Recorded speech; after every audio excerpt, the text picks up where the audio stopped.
weledigaeth ni yn Llangynnoed yw bod ni yn datblygu dysgwyr iachus, dysgwyr mentrus, a bod ni'n meithrin y sgiliau sy'n angen reidiol arnyn nhw ar gyfer dysgu gydol oes. Rhan o hwnna'n amlwg yw'r gwella effeithiolaeth personol. So be mae effeithiolaeth personol yn gwneud yw mae'n rhoi'r cyfle i'r dysgwyr i wir ddod i nabod nhw fel pobl, sylweddoli beth yw eu cryfderau nhw, manteisio ar hwnna, gwneud y gorau ohonyn nhw, ond hefyd sylweddoli pa agweddau gallen nhw ddatblygu ymhellach mwyn bod nhw'n gallu gweithio rheini hefyd. So mae gwella effeithiolaeth personol wedi bod yn rhan o cwricwlwm ni, rhan o dysgu gyddysgu ni yma yn Llangynnoed am sawl blwyddyn bellach. Mae'n un elfen o dysgwr llan a gwers llan o'r hyn dyn ni'n datblygu yn gwersi ni. Mae pob pwnc yn neud mewn ffordd gwahanol, a fi'n credu mae hwnna'n bwysig, mae rai fe fod yn hyblyg, ond bod ni'n rhoi yr amser i'r dysgwyr mae i fyfyrio ar eu cynnydd a dod i ddeall be maen nhw wedi llwyddo'n gwneud a beth yw'r camau nesaf yn ei dysgu. So mae creu rhaglen wedyn yn cyfnod allweddol 3 wedi bod yn ymestynniad o hwnna, os liciwch chi, rhywbeth oedd yn bodoli gyda ni'n barod. Pan wnaethon ni gyflwyno fe gyntaf ym mlwyddyn 7 a 8, y syniad oedd bod nhw'n cael cyfle i fyfyrio ar eu gwaith, bod nhw'n gallu creu portffolio digidol oedd yn gallu cael ei rhannu wedyn gyda'r rhieni. Mae hwnna wedi gweithio'n rili dda. Mae'r rhieni wedi wir gwerthfawrogi cael y cyfle i weld gwaith i plant wrth nhw fynd drwy'r flwyddyn.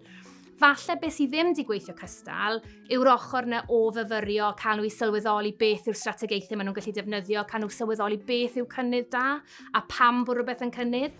So be dyn ni wedi edrych arno leni yw rhoi fwy o ffocws ar y rhaglen ei hunan, so maen nhw dal yn mynd ati greu'r portffolio achos bod ni'n teimlo bod hwnna'n bwysig, ond bod y rhaglen ei hun yn cael lot fwy o ffocws ar gyfer datblygu'r strategaethau yna ymhlith y dysgwyr.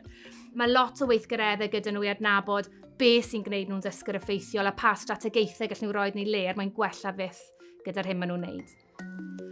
Misio mentro, fi'n credu mae ffeindio lle ar amserlen yn anodd. Mae'n un o'r heriau mwyaf dyn ni wedi cael o ran sut dyn ni'n gallu ffeindio lle ar amserlen i ffit o rhain. Digwydd bod o'r llais y dysgwr llynedd yn dweud bod nhw'n teimlo bod nhw'n moyn mwy o wersi effeithiolaeth personol. So ni wedi cynhyddu hwnna leni ar gyfer blwyddyn 7, 8 a 9.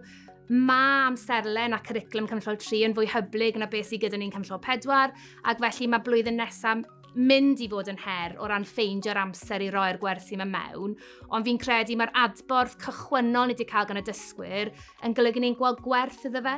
So mae'r parodrwydd na i fentro pan ydych chi'n teimlo bod rhywbeth yn werthfawr yn rhywbeth holl bwysig, fi'n meddwl.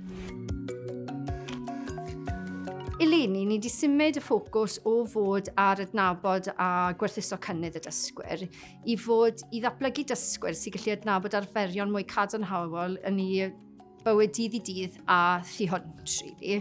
A'r gobeith yw, mi fydd hyn yn elwa nhw hefyd yn ei gwaith ysgol wedyn wrth ymdrin ar gwaith academaidd. Os i ni'n meddwl fel enghraifft, un o'r pryderon mwyaf oedd gyda'r plant oedd y gorlwyth a gallu ymdopi gyda cydbwyso gwaith ysgol yn ogystal â gweithgareddau allgyrsiol. Beth ni wedi cael nhw i newid ni yw i edrych ar arferion 24 awr, beth oedd eu trefn dwyddion nhw fel, mwyn bod nhw'n gallu bod yn hyblyg. Os fi'n credu na beth sydd yn bwysig, ni ffili cael nhw i newid strwythyr i dydd nhw, ond bod hyblygrwydd na, dad os mae gorlwydd gwaith yn cynyddu, a bod gyda nhw adegau lle mae rhaid nhw'n wneud gwaith annibynnol, maen nhw gyda ardaloedd penodol le maen nhw'n gallu clusnodi i'w wneud wedyn. Mae ymateb y plant i effeithiolrwydd personol wedi bod yn rili bositif.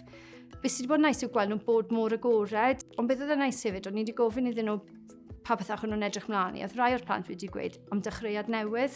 Yr syniad nawr, cael gwared o'r arferion gwael a symud mlaen dy trywydd mwy bositif cadarnhaol.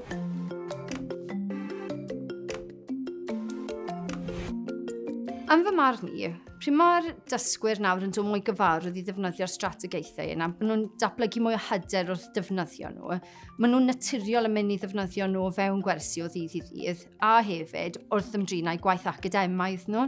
Mae'r un peth yn mynd i aelodau staff hefyd. Unwaith i ni'n dod yn mwy gyfarwydd gyda'r strategaethau, a ni'n mwy hyderus yn integreiddio nhw mewn i'r cwricwlwm, mae'n rhoi cyfle iddyn ni wedyn cynllunio cyfleoedd i herio'r dysgwyr, a i ryw raddau wneud y ddysgwyr, rhoi y cefnogaeth, darparu'r cefnogaeth i fod yn fwy hunanfyfyriol a chwilfrydig wedyn wrth ymdrinau gwaith dosbarth nhw.